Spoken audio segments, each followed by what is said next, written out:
The enlightened Leela said, "O goddess, kindly enlighten me concerning death. Is it pleasant or unpleasant, and what happens after death?" Sarasvati said, "There are three types of human beings, my dear: the fool, one who is practicing concentration and meditation, and the yogi, or intelligent one. The two latter types of human beings abandon the body by the practice of the yoga of concentration and meditation and depart at their sweet will and pleasure. But, the fool who has not practiced concentration or meditation, being at the mercy of forces outside himself, experiences great anguish at the approach of death. This fool experiences a terrible burning sensation within himself. His breathing becomes hard and labored. His body becomes discolored. He enters into dense darkness and sees the stars during the day. He gets dizzy. He is confused in his vision. He sees the earth as space and the sky as the solid earth. He experiences all sorts of delirious sensations, that he is falling into a well, entering into a stone, riding a fast vehicle, melting away like snow, being dragged with a rope, floating away like a blade of grass, etc. He wishes to express his suffering, but is unable to do so. Gradually, his senses lose their power, and he is unable even to think. Therefore he sinks in unwisdom and ignorance. The enlightened Leela asked, "Though every person is endowed with the 8 limbs, why does he experience all this agony and ignorance?" Sarasvati replied, "Such is the order established in the beginning of creation by the infinite consciousness. When life breath does not flow freely, the person ceases to live. But all this is imaginary. How can infinite consciousness cease to be? The person is nothing but infinite consciousness. Who dies and when? To whom does this infinite consciousness belong and how? Even when millions of bodies die, this consciousness exists undiminished." The enlightened Leela said, "Kindly proceed with your discourse on birth and death. Listening to it again will certainly deepen my wisdom." Sarasvati said, "When there is cessation of the flow of the life breath, the consciousness of the individual becomes utterly passive. Please remember, O Leela, that consciousness is pure, eternal and infinite. It does not arise nor cease to be. It is ever there in the moving and unmoving creatures, in the sky, on the mountain and in fire and air. When life breath ceases, the body is said to be dead or inert. The life breath returns to its source, air, and consciousness freed from memory and tendencies remains as the self.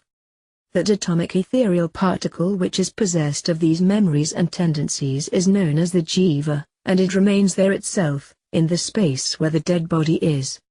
And they refer to it as preta, departed soul. The jiva now abandons its ideas and what it had been seeing till then, and perceives other things as in dreaming or daydreaming. After a momentary lapse of consciousness, the jiva begins to fancy that it sees another body, another world and another lifespan. O Leela, there are 6 categories of such departed souls: bad, worse and worst sinners, good, better, best of virtuous ones. Of course, there are subdivisions among these, too. In the case of some of the worst sinners, the momentary lapse of consciousness may last a considerable time. The worst among the sinners undergo terrible sufferings in hell and then are born in countless living species, before they see the end of their agony. They might even exist as trees for a long time. The middling among sinners also suffer lapse of consciousness for a considerable time, and then are born as worms and animals. The light sinners are soon reborn as human beings. The best among the righteous ascend to heaven and enjoy life there. Later they are born in good and affluent families on earth. The middling among the righteous go to the region of the celestials, and return to the earth as children of brahmanas, etc. Even the righteous among the departed ones, after enjoying such heavenly pleasures, have to pass through the realms of the demigods to suffer the consequences of the iniquities they might have committed. Sarasvati continued. All these departed souls experience within themselves the fruition of their own past actions. At first there is the notion I am dead, and then I am being carried away by the messengers of the god of death. The righteous among them fancy that they are taken to heaven, and the ordinary sinners fancy that they are standing in the court of the god of death where, with the help of Citragupta, the hidden record of one's deeds, they are being tried and judged for their past life. Whatever the jiva sees, that the jiva experiences. For in this empty space of infinite consciousness there is nothing known as time, action, etc. Then the jiva fancies, the god of death has sent me to heaven, or hell, and I have enjoyed, or suffered, the pleasures, or tortures, of heaven, or hell, and I am born as animal, etc., as ordained by the god of death. At that moment, the jiva enters into the body of the male through the food eaten. It is then transferred to the female and delivered into this world, where it undergoes life again in accordance with the fruition of past actions. There it grows and wanes like the moon. Once again it undergoes senility and death. This goes on again and again till the jiva is enlightened by self-knowledge. The enlightened Leela asked, "O goddess, but please tell me how all this began in the very beginning." Sarasvati replied, "The mountains, the forests, the earth and the sky, all these are but infinite consciousness. That alone is the very being of all, the reality in all, and hence that pure infinite consciousness appeared to become whatever form it took whenever it manifested itself. Till now it continues to be so. When the life breath enters into the bodies and begins to vibrate the various parts of the bodies, it is said that those bodies are living. Such living bodies existed right in the beginning of creation. When those bodies into which the life breath had entered did not vibrate, they were known as trees and plants. It is indeed a small part of the infinite consciousness that becomes the intelligence in these bodies. This intelligence, entering into the bodies, brings into being the different organs like the eyes. Whatever this consciousness thinks it is, it takes that form. Thus, this self of all exists in all bodies, with motion as the characteristic of moving bodies, immovability as the characteristic of the immovable bodies. Thus do all these bodies continue to be even now. Sarasvati continued. When that intelligence, which is part of the infinite consciousness, fancied itself to be a tree, it became a tree, or a rock, it became a rock, or grass, it became grass. There is no distinction between the sentient and the insentient, between inert and intelligent. There is no difference at all in the essence of substances, for the infinite consciousness is present everywhere equally. The differences are only due to the intelligence identifying itself as different substances. The same infinite consciousness is known by different names in these different substances. In the same way, it is the same infinite consciousness that the intelligence identifies as the worms, ants and birds. In it there is no comparison, nor a sense of difference, just as the people living in the North Pole do not know, and therefore do not contrast themselves with, the people of the South Pole. Each independent substance identified as such by this intelligence exists by itself, without distinction from the other substances. Ascribing distinctions to them as sentient and insentient is like a frog born in a rock and a frog born outside it considering themselves different, one insentient and the other sentient. The intelligence which is a part of the infinite consciousness is everywhere, and it is everything. Whatever that intelligence thought of as itself, it became that in the very beginning of creation, and so it has remained ever since. It thought of itself as space, it thought of itself as the moving air, it thought of itself as the insentient, it thought of itself as the sentient beings. All this is nothing but the fancy of that intelligence. Such appearance is not the reality, though it appears to be real. O Leela, I think that now the King Viduratha wishes to enter into the heart of the body of King Padma. He is proceeding towards it. The enlightened Leela said, O goddess, let us also proceed in the same direction. Sarasvati said, tuning himself to the ego principle in the heart of Padma, Viduratha fancies that he is proceeding to another world. Let us proceed along our own paths. One cannot tread the path of another. Vasistha continued. In the meantime, the life breath left the body of the King Viduratha even as birds abandon a tree that is about to fall. His intelligence rose into space, in an ethereal form. Leela and Sarasvati saw this and followed it. In a few moments, that ethereal form became conscious, when the period of post-mortem unconsciousness came to an end. And, the king fancied that he saw even the gross form which had been put together by the funeral rites performed by his relatives. With this he travelled towards the south and reached the abode of the god of death, who declared that the king had not committed any sinful action at all and ordered his messengers to let him enter his own previous body, of Padma, which lay embalmed. Instantly, the jiva of Vijayaratha crossed over to the other universe in which Padma's body lay, and reached the palace. Obviously Vijayaratha had been linked with Padma's body through the ego sense of the latter, even as a man travelling in distant countries is still attached to the place where he has buried his treasure. Rama asked, "O holy sir, if one's relatives fail to perform the funeral rites properly, then how can that one obtain the ethereal form?" Vasistha answered, "Whether the funeral rites had been duly performed or not, if the departed one believes that they have been performed, he gets the benefit of the ethereal form. This is a well-known truth, whatever be one's consciousness, that one is. Things, objects or substances come into being on account of one's fancy, thought or idea, and one's fancy also arises from the things. Poison turns into nectar through one's fancy, or faith, even so. An unreal object or substance becomes real when such intense faith is present. Without a cause no effect is produced anywhere at any time, and therefore there is no fancy or thought either. Hence, but for the one causeless infinite consciousness nothing whatsoever has ever arisen or been created. Rest assured of this. If the funeral rites are performed by one's relatives with the right faith it helps the intelligence of the departed soul, unless the latter is overpoweringly vicious. Let us return to the palace of King Padma. As I said, Leela and Sarasvati re-entered that beautiful palace and the room in which the embalmed body of Padma had been kept. All the royal attendants were fast asleep. Vasistha continued. There, seated near the body of King Padma they saw the second Leela who was devoutly fanning the king. The first Leela and Sarasvati saw her, but she did not see them. Rama asked. It was said that the first Leela had temporarily left her body near the king and travelled with Sarasvati in an ethereal body, but now the first Leela's body is not mentioned at all. Vasistha replied. When the first Leela became enlightened, the egoistic fancy of her ethereal real being abandoned its links with the gross physical form, and it melted away like snow.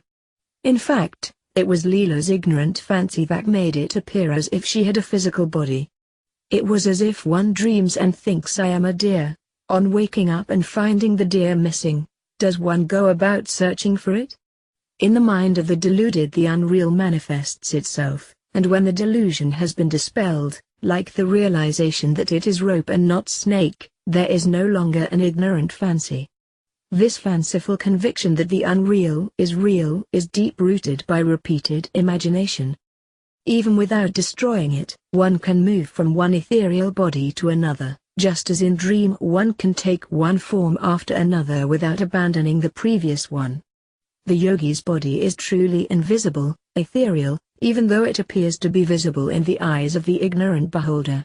And, it is such a beholder who, on account of his own ignorance, thinks and says, "This yogi is dead." For, where is the body, what exists and what dies? That which is, only delusion vanished. Rama asked, Holy Sir, does a yogi's physical body then become an ethereal body? Vasistha replied. How many times have told you, O Rama, yet you do not grasp it. The ethereal body alone is, by persistent fancy, it appears to be linked to a physical body. Just as when an ignorant man, who thinks he is the physical body, dies and the body is cremated, has a subtle body, even so the yogi on being enlightened while living, has an ethereal body. The physical body is only the creation of one's ignorant fancy, and is not real. There is no difference between the body and the ignorance. To think they are two, this indeed is samsara, repetitive history. Vasistha continued. In the meantime, Sarasvati restrained Vijayartha's jiva from entering into the body of King Padma. The enlightened Leela asked Sarasvati, "O goddess, from the time I sat here in contemplation till now, how much time has elapsed?" Sarasvati replied, "Dear one, it is a month since you entered into contemplation.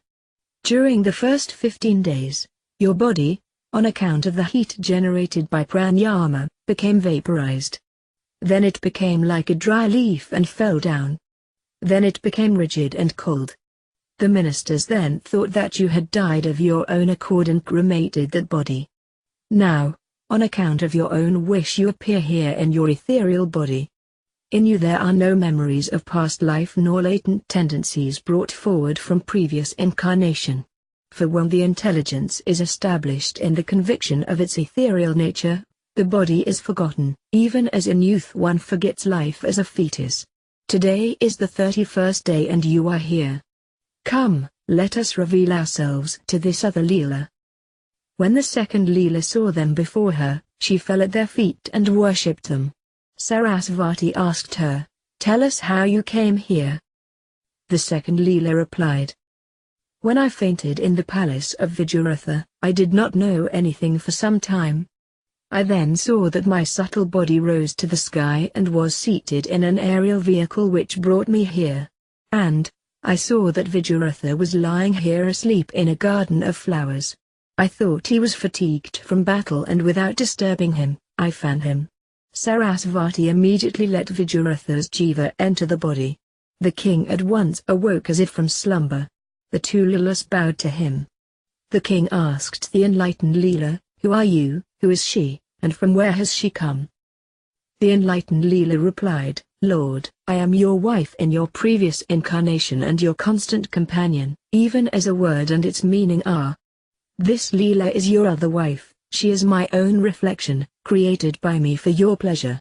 And, she who is seated on yonder golden throne is the goddess Sarasvati herself. She is present here on account of our great good fortune." Hearing this, the king sat up and saluted Sarasvati. Sarasvati blessed him with long life, wealth and so on, and enlightenment. Vasistha continued. After granting the desired boons to the king, Sarasvati vanished at that spot. The king and the queen fondly embraced each other. The royal attendants who were guarding the king's body woke up and rejoiced that the king had come back to life. There was great rejoicing in the state. People far and wide recounted for a long time how the Queen Leela returned from the other world with another lilt as a gift to the king. The king heard from the enlightened Leela all that took place during the previous month. He continued to rule and enjoy the blessings of the three worlds through the grace of Sarasvati, which he had no doubt earned by his own self-effort. Thus is the story of Leela, O Rama, which I have narrated in detail to you. Contemplation of this story will remove from your mind the least faith in the reality of what is perceived. Truly, if only that which is true can be removed, how can one remove what is unreal? There is nothing to be removed, for all that appears to be in your eyes, the earth, etc., is nothing but the infinite consciousness, and if something has been created, even that has taken place by it, within it itself. Everything is as it is. Nothing has ever been created.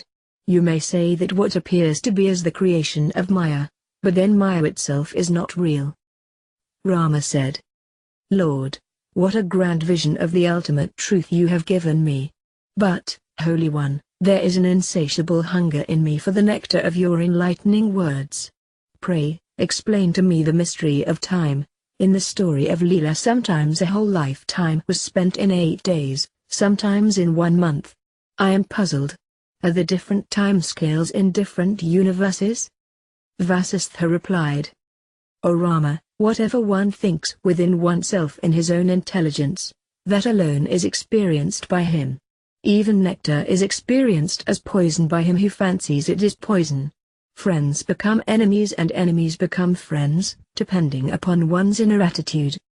The object is experienced by one strictly in accordance with one's inner feeling. To a suffering person a night is an epoch, and a night of revelry passes like a moment. In dream a moment is non-different from an epoch. A lifetime of Manu is but an hour and a half to Brahma. Brahma's lifetime is a day of Vishnu. Vishnu's lifespan is Shiva's day. But to the sage whose consciousness has overcome limitations, there is neither day nor night. Vasistha continued. The yogi knows that it is one's own mentality that turns sweet things into bitter things and vice versa, and friends into enemies and vice versa. In the same way, by changing the angle of vision and by persistent practice one can develop a taste for the study of scriptures and for japa, etc., which were uninteresting earlier. For these qualities are not in the objects but only in one's own thinking. Just as a seasick man sees the world go round, the ignorant man thinks that these qualities abide in the objects. A drunken man sees empty space where a wall stands, and a non-existent goblin kills a deluded person. This world is nothing but a mere vibration of consciousness in space. It seems to exist even as a goblin seems to exist in the eyes of the ignorant. All this is but Maya, for there is no contradiction between the infinite consciousness and the apparent existence of the universe. It is like a marvelous dream of a person who is awake. O Rama, in the autumn the trees shed their leaves. In springtime the same trees sprout new leaves which were surely within the trees themselves. Even so this creation exists all the time within the absolute consciousness. It is not seen, even as the liquidity that exists in gold is not always evident. If the creator of one epoch attains liberation and if the creator in the next epoch projects the new universe from his memory, even that memory is none other than the infinite consciousness. Rama asked, Lord, how is it that the king and also the citizens experienced the same objective facts? Vasistha replied, that is because the intelligence of all the jivas is based upon the one infinite consciousness, O Rama. The citizens, too, thought that he was their king. Thought vibrations are natural and inherent in the infinite consciousness and they are not motivated. Even as it is natural for a diamond to sparkle, the king's intelligence thinks I am King Vajraratha and so do all the beings in the universe. If one's intelligence is established in this truth concerning the infinite consciousness, it reaches the supreme state of liberation. This depends upon one's own intensity of self-effort. A man is pulled in two different directions, towards the realization of Brahman the Absolute and towards the ignorant acceptance of the reality of the world. That which he strives to realize with great intensity wins. Once he overcomes ignorance, the deluded vision of the unreal is forever dispelled. Rama asked, Holy Sir, please tell me briefly again, how does the delusion of the notions of I and the world rise in the first place, without any cause?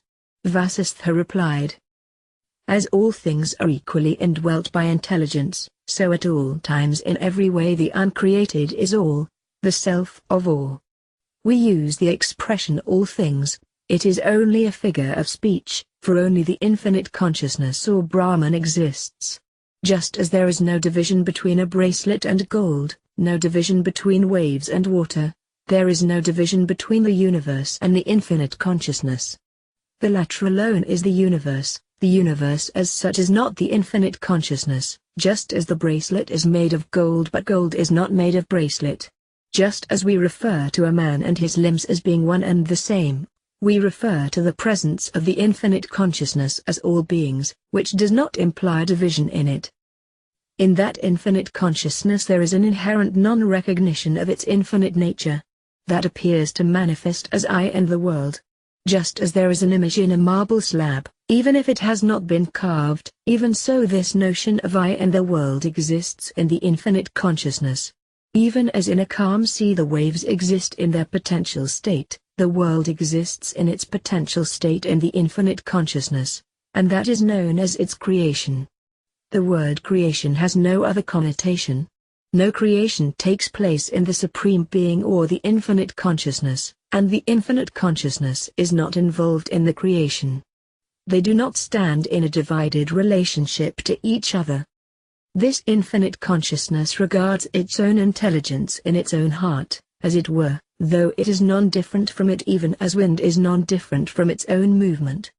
At that very moment, when there is an unreal division, there arises in that consciousness the notion of space, which, on account of the power of the consciousness, appears as the element known as space or ether. That itself later believes itself to be air and then fire. From this notion there arises the appearance of fire and light. That itself further entertains the notion of water with its inherent faculty of taste, and that itself believes itself to be the earth with its inherent faculty of smell and also its characteristic of solidity. Thus do the water and the earth elements appear to have manifested themselves. Vasistha continued.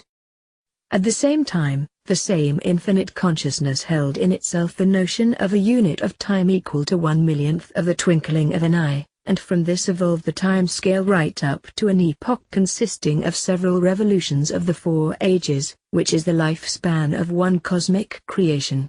The infinite consciousness itself is uninvolved in these, for it is devoid of rising and setting, which are essential to all time scales, and it is devoid of a beginning, middle and end. That infinite consciousness alone is the reality, ever awake and enlightened, and with creation also it is the same.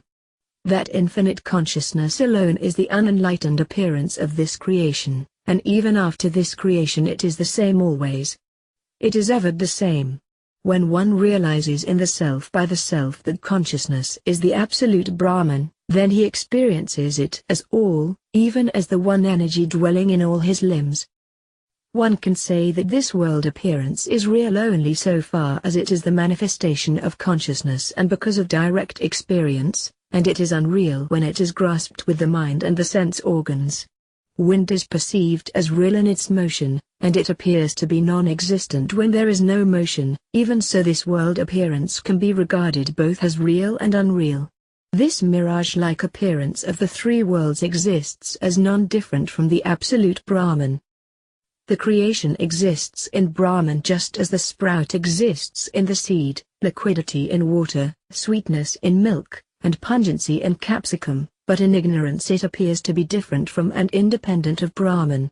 There is no cause for the world's existence as a pure reflection in the absolute Brahman. When there is notion of creation, the creation seems to be, and when, through self-effort, there is understanding of non-creation, there is no world. Nothing has ever been created anywhere at any time, and nothing comes to an end either. The absolute Brahman is all, the supreme peace, unborn, pure consciousness and permanent. Worlds within worlds appear in every atom. What can be the cause and how do these arise? As and when one turns away from the notions of I and the world, one is liberated. The notion of I am this is the sole bondage here. They who know the infinite consciousness as the nameless, formless substratum of the universe, gain victory over samsara, repetitive history. Rama asked. It is evident that Brahman alone exists, O holy sage.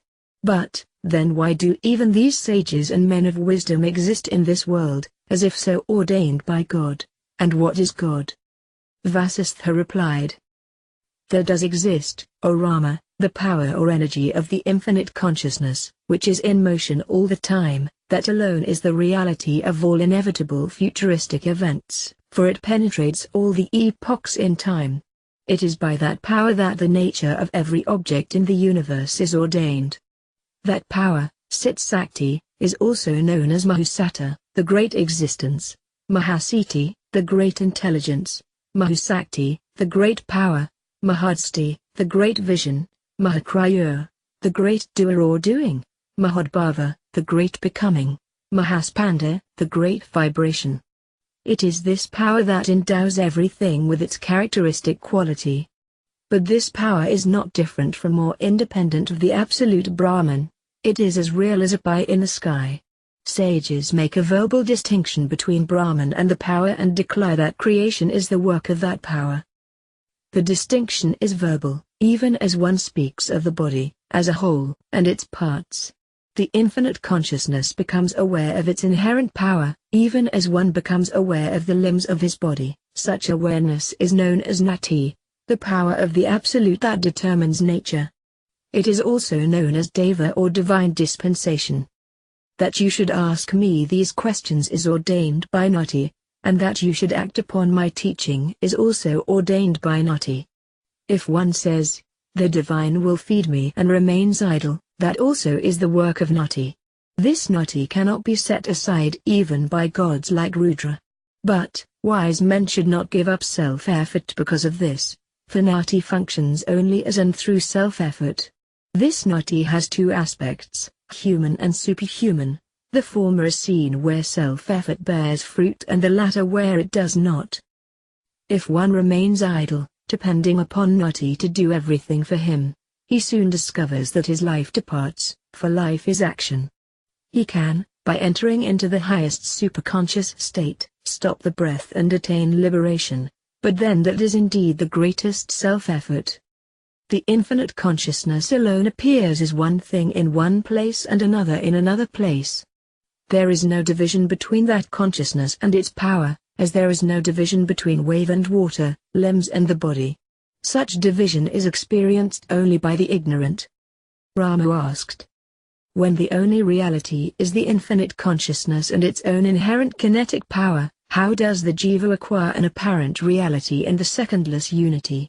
Vasistha replied. In the mind of the ignorant alone does this terrible goblin known as jiva arise as a reflected reality or appearance. No one, not even the men of wisdom or sages, can definitely say what it is, because it is devoid of any indications of its nature. In the mirror of infinite consciousness countless reflections are seen, which constitute the appearance of the world. These are the jivas. Jiva is like unto just a little agitation on the surface of the ocean of Brahman, or just a little movement of the flame of a candle in a windless room. When, in that slight agitation the infinitude of the infinite consciousness is veiled, limitation of consciousness appears to arise. This too is inherent in that infinite consciousness. And that limitation of consciousness is known as the jiva.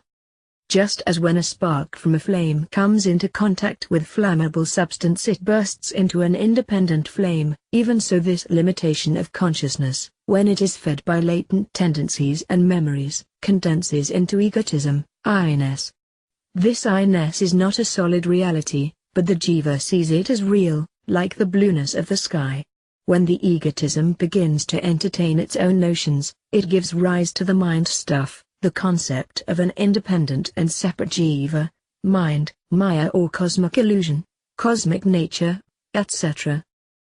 The intelligence which entertains these notions conjures up the natural elements, earth, water, fire, air and space.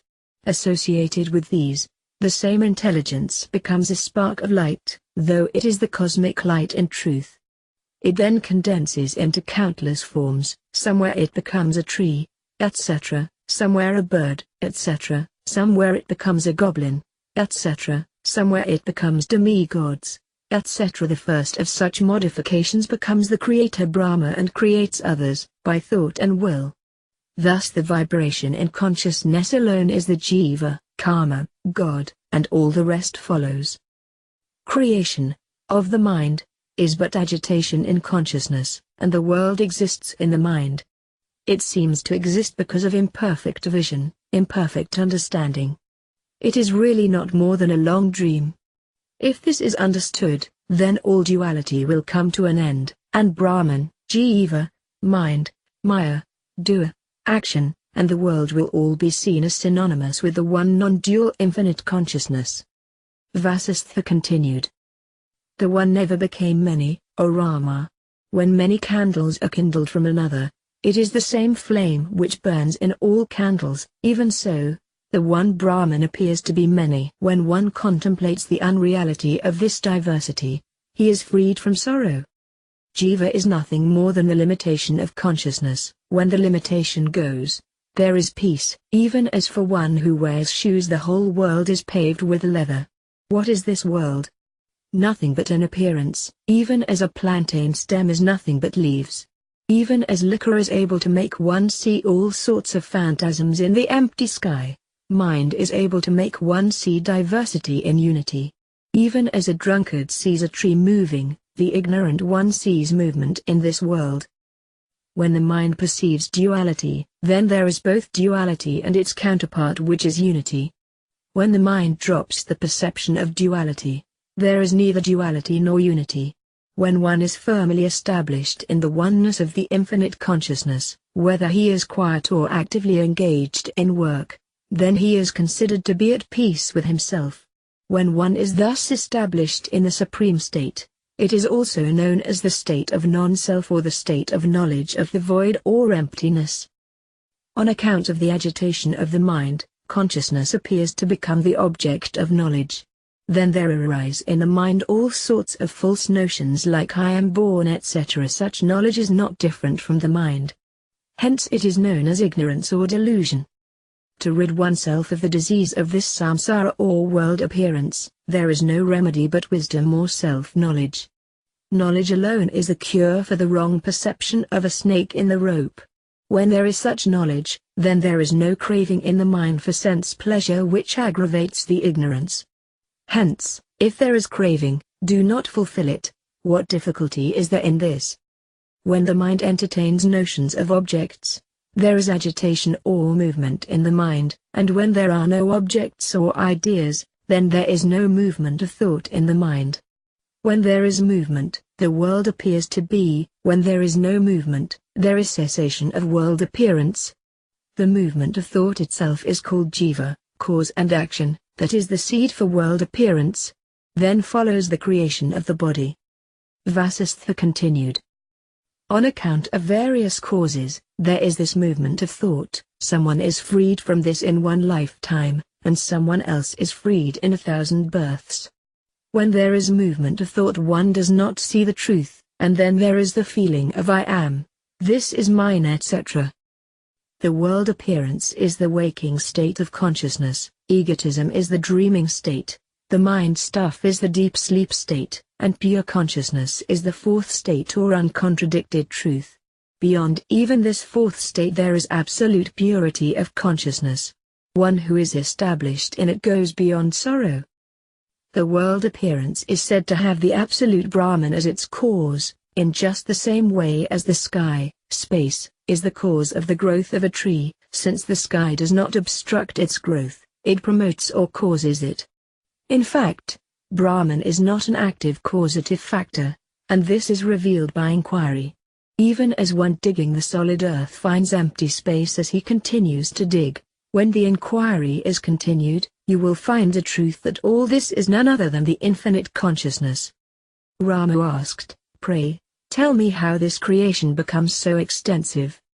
Vasistha continued. The vibration in the infinite consciousness is not different from the consciousness itself. From that vibration, just as the jiva becomes manifest, even so from the jiva the mind becomes manifest because the jiva thinks. The mind itself entertains the notions of the 5 elements and it transforms itself into those elements. Whatever the mind thinks of, that alone it sees. After this, one by one the jiva acquires the sense organs, the tongue, the eyes, the nose, the sense of touch, etc. In this there is no causal connection between the mind and the senses, but there is the coincidence of the thought and of the manifestation of the sense organs. Just like a crow sits on a palm tree and accidentally the fruit drops from it and it appears that the crow dislodged it. Thus the first cosmic jiva came into being. Rama asked, "Holy Sir, if ignorance is non-existent in truth, then why should one even bother about liberation or about inquiry?" Vasistha replied, "Rama, that thought should arise in its own time, not now. Flowers bloom and fruits ripen in their due time. The cosmic jiva utters Om and by pure will creates the various objects. Just as the creator Brahma was willed into being, even so is a worm brought into being, because the latter is caught up in impurity, its action is trivial. The distinction is illusory. In truth, there is no creation, and hence no division at all." The story of Kakati. Vasistha continued. In connection with this, O Rama, there is an ancient legend which I shall now narrate to you. There once lived to the north of the Himalaya mountain a terrible demoness known as Kakati. She was huge, black and dreadful to look at. This demoness could not get enough to eat, and she was ever hungry. She thought, If only I can eat all the people living in Jambudvipa continent in one meal, then my hunger will disappear even as a mirage disappears after a heavy rain. Such a course of action is not inappropriate, since it is appropriate to preserve one's life. However, since the people of Jambudvipa are pious, charitable, devoted to God, and endowed with a knowledge of herbs, it is inappropriate to harass these peace-loving people. Let me engage myself in penance, for through penance is attained that which would otherwise be extremely difficult to attain. Kakati then went up one of the snow peaks and commenced her penance, standing on one leg. She was as firm as a marble statue and did not even notice days and the months pass by. In course of time, she had grown so thin that it looked as if she was a skeleton clad in transparent skin. Thus she remained for 1,000 years. After 1,000 years had passed, the Creator Brahma appeared before her, pleased with her penance. By intense penance one can attain anything, even poisonous fumes are extinguished. She bowed to him mentally, and began to wonder what boon she should ask of him. Yes, she thought, I shall request that I should become a living steel pin, Susika, an embodiment of disease. With this boon I shall simultaneously enter the hearts of all beings and fulfill my desire and appease my hunger. When Brahma said to her, I am pleased with your penance, ask a boon of your choice, she expressed her wish. Brahma said, so be it, you shall also be Vishusika. Remaining a subtle thing, you will inflict pain on those who eat the wrong food and indulge in wrong living, by entering their heart. However, one can attain relief by the use of the following mantra. Timudra uter pasav kakati nam raksasi. Vishusika sanama pianiya badaka. Om Ram Ram Srim Ram. Vishnuzakte Namo Bhagavati Vishnuzakti Inam Hara Hara Daha Daha Hana Hana Paka Paka Matha Matha Yutsade Aya Jurkaru Karu Svaha Vishusik. Tvam Himavantam Gaka Gaka Jivazara Kandramandalam Gato Svaha. One who is proficient in this mantra should wear it on his left arm and, thinking of the moon, pass that hand over the patient who will be cured at once. Vasistha continued. Immediately, O Rama, the demoness with the mountainous body began to shrink gradually to the size of a pin. She became so subtle that her existence could only be imagined. She was like the extremely subtle Sushama nadi that links the base of the spine with the crown of the head. She was like the Allah consciousness described by the Buddhists. She was constantly followed by her other form known as Vishusika, cholera. Though she was extremely subtle and unseen, her demoniacal mentality underwent no change at all. She had gained the boon of her choice, but she could not fulfill her desire to devour all beings. That is because she was of the size of a needle. How strange, the deluded ones do not have foresight. The selfish person's violent efforts to gain his selfish ends often lead to other results, even as a person is unable to see his face when he runs to the mirror puffing and panting, his own breath mists the mirror. Significantly, again, the demoness who had a huge form gave up that body, died to it, in order to fulfill her ambition to become a needle. Even death becomes desirable when one is keen on some selfish gain and when one is possessed by excessive craving.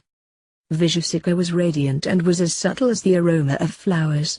Dependent upon the life force of others, she was devoted to her own work. With her twofold form of Susika and Vishusika, the demoness roamed the world afflicting all the people. By her own wish she had become small. Indeed, people become what they intensely wish to be. Mean-minded people even pray for trivia, just as the demoness prayed to be transformed into a cruel needle. One's inborn nature is not easily counteracted, even by penance. Susika entered into the physical bodies of people who, on account of previous illness, had been greatly debilitated or had become obese, and transformed herself into Vishusika, cholera. Susika entered into the heart of even a healthy and intelligent person, and perverted his intellect. In some cases, however, she left that person when the latter underwent a healing treatment either with the aid of the mantra or with drugs. Thus, the demoness roamed the earth for many years. Vasistha continued. Susika had her numerous hiding places. Among them were dust and dirt on the ground, unclean fingers, threads in a cloth, within one's body in the muscles, dirty skin covered with dust, unclean furrows on the palms and on other parts of the body, due to senility, places where flies abound, in a lustreless body, in places full of decaying leaves, in places devoid of healthy trees, in people of filthy dress, people of unhealthy habits, in tree stumps caused by deforestation in which flies breed, in puddles of stagnant water, in polluted water, in open sewers running in the middle of roads, in rest houses used by travelers, and in those cities where there are many animals like elephants, horses, etc. Note: the demoness is perhaps the cholera virus. The connection with improper eating and living habits is interesting. Being Susika, a sewing needle, she wore dirty pieces of cloth thrown on the roads, sewn together, and she roamed freely in the bodies of sick people. Even as a sewing needle which has been well used by a tailor feels fatigued and falls to the ground to take some rest, as it were, Susika also got tired of her destructive activity. Just as sewing, piercing, is the natural function of a needle, cruelty was the nature of Susika. Just as the needle keeps on swallowing the thread that passes through it, Susika continued to claim her victims. It is seen in the world that even wicked and cruel people are sometimes moved to pity when they see others who have been poverty-stricken and miserable for a long time. Even so, Susika saw the endless thread that had passed through her in the cloth, her own karma, in front of her. This worried her. She fancied that this dark cloth, which had been woven by her, as Susika or sewing needle, was covering her face and that she was blindfolded. She wondered how shall I tear this veil? She, the needle, passed through soft cloth, good people, as also hard cloth, the wicked ones, for what fool or wicked person discriminates between what is good and what is not? Unharmed and unprovoked by others, Susika works for the destruction and death of others. Bound by this thread, she is dangling perilously. Known also as Jiva Susika, she moves in all beings as the life force with the help of prana and apana, subjecting the jiva to sorrow, by causing terribly sharp pain, of gout, rheumatism, which makes one lose his mind. She enters into the feet, like a needle, and drinks blood. Like all wicked people, she rejoices in others' sorrow. As Vasistha was saying this, the sun set and another day came to an end. The assembly adjourned for prayers. Vasistha continued. After living in this manner for a long time, the demoness Kakati was thoroughly disillusioned and repented her foolish desire to devour people, which entailed severe penance for 1,000 years and the degraded existence as a needle, and cholera virus. She thus bewailed her own self-inflicted misfortune. Alas, where is my mountainous body and where is the form of a needle? Sometimes I fall into mud and filth, I am trampled upon by people. Alas, I am lost. I have no friends, no one takes pity upon me. I have no fixed abode, nor have I a body worth the name. I have surely lost my mind and my senses. The mind that is heading towards calamity first creates delusion and wickedness, and these themselves later expand into misfortune and sorrow. I am never free, ever at the mercy of others. I am in the hands of others and do what they make me do. I desired to appease the goblin of a desire to devour all, but that has led to a remedy worse than the disease, and a greater goblin has arisen. Surely, I am a brainless fool. Hence, I threw away such a great and gigantic body and deliberately chose this despicable body of a virus, or a needle. Who is now going to liberate me from this miserable existence as a being smaller than a worm? The very thought of such a vicious creature as I am may not even rise in the heart of sages. Ah, when will I again be as large as a mountain and drink the blood of large beings? Let me become an ascetic again and perform penance as I did before. At once Kakati abandoned all wish to devour living beings, and went to the Himalayas for doing intense penance again. Standing as if on one foot, she began her penance. The fire of penance generated smoke from the crown of her head, and that too became another Susika, a helpmate. Her shadow became yet another Susika, yet another friend. Even the trees and creepers of the forest admired Susika's penance and radiated their pollens for her to eat. But she would not consume anything at all. She stood firmly on her resolve. The god of heaven also sent small particles of meat to where she stood, but she would not even let them touch her. Thus she stood for 7,000 years, utterly motionless, unmoved by wind, rain, or forest fire. Kakati's whole being became completely purified by this penance. All her sinful tendencies had been washed away by the penance and she gained the highest wisdom. The energy of her penance set the Himalayas on fire, as it were. Indra the king of heaven learnt from the sage Narada of Kakati's unprecedented undertaking. In answer to Indra's request, sage Narada narrated the story of Kakati. This despicable goblin Kakati became a living needle embodied in a metal needle. As such she entered into the bodies of sinful people and afflicted their muscles, their joints and their blood. She entered these bodies like wind, and caused stabbing and pricking pains. She inflicted such pain on those bodies which had been nourished on impure food like meat, etc. She also entered into the bodies of all beings like vultures, etc., and devoured the bodies of others.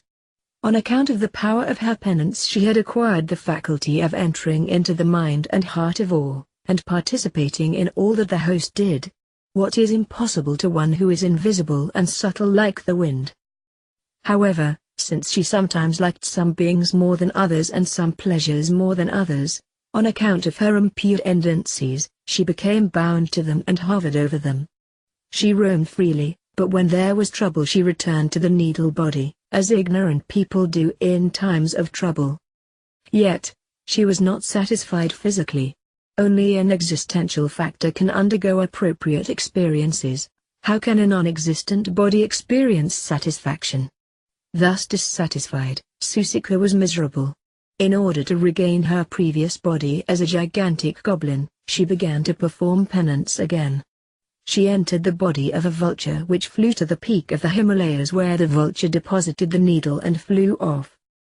Using the solid needle as her support, Susika began her penance which continues till now. O Indra, if you do not interrupt her penance, she might seek to destroy the world by the power of that penance.